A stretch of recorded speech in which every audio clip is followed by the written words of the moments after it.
G'day again. Thanks for joining us once more. I'll be doing a review of the 135 scale German E25 by Trumpeter. I'm not even going to try and pronounce these names because I'm just going to insult anybody who speaks German, so we'll just let that go. But this is the kit I have been dying to do.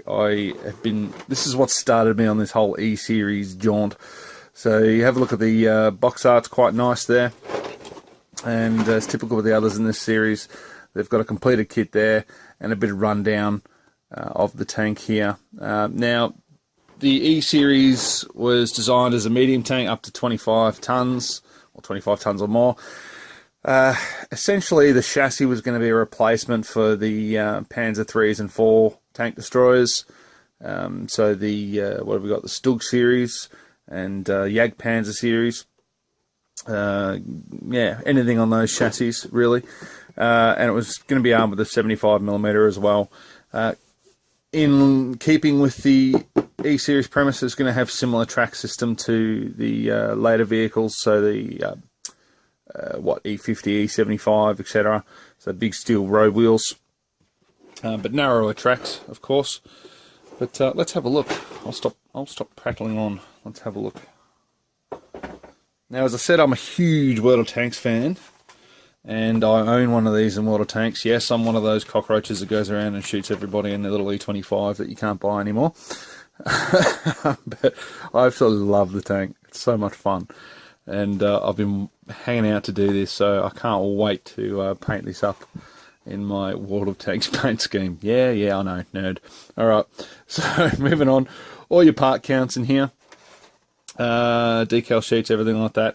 Suspension system, as I was saying, that's not too dissimilar from the suspension system on the E10, so that's quite similar to that.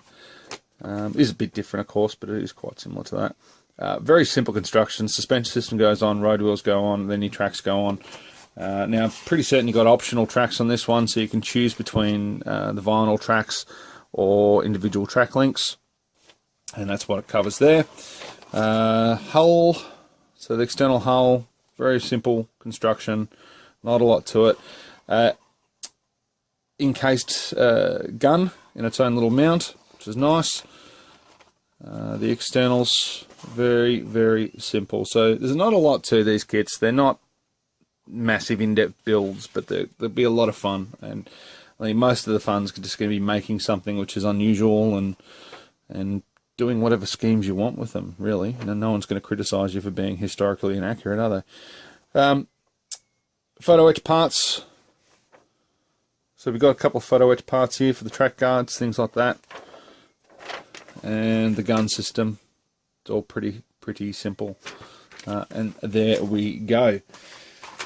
Painting instructions. So I think we've got single-sided painting instructions. Not too bad, but really do whatever you want. Have a bit of fun with it. I know what I'm doing. And we'll just move this aside. Sorry about that. We're back. Running out of room in here. I've got so many kits I'm working on. Alright, so let's have a look at this sprue here. We've got the sections for the hull. The gun mantlet, again, same as with the E10. It's got some really nice cast detail on there. So just have a look at that. It's going to paint up really nicely.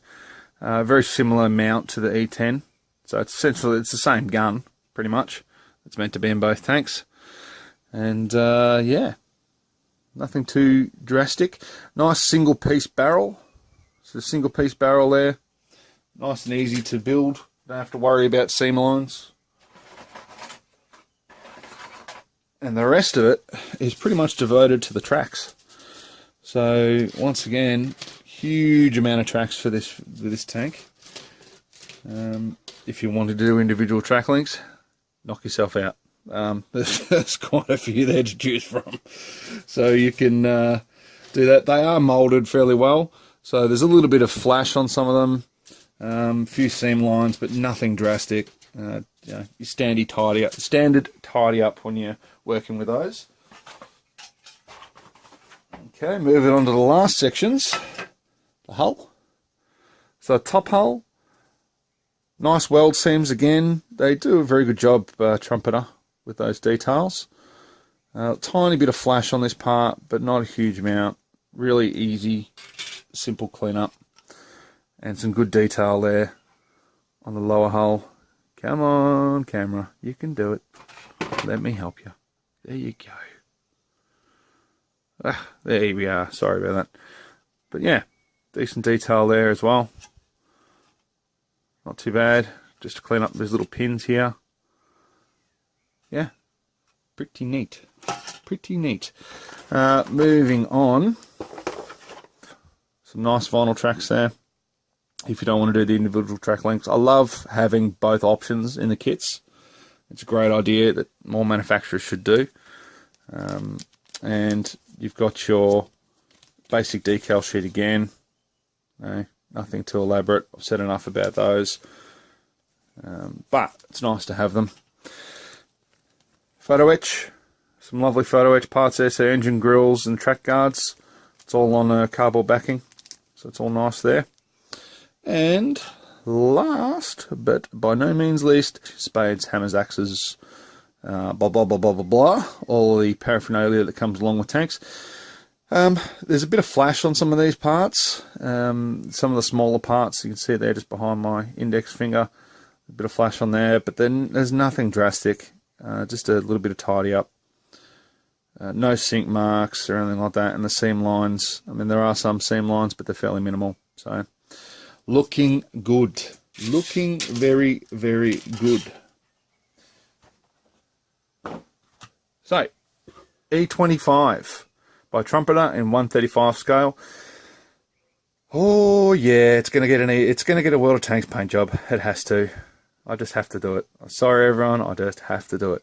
So actually that's not a bad idea. Why don't you guys drop us a line, interview the World of Tanks fans that might be watching this, drop us a line, let us know if you've got one of these and what paint job you'd like to see. Is there one in particular you'd like me to do, whether it's an Arctic one or a desert one, etc, etc. But yeah, just be interested to see what you guys say. Thank you so much for watching. Please like and subscribe to these videos if you want to see more. I've got more E-Series vehicles coming up very, very soon. So yeah, thanks for watching.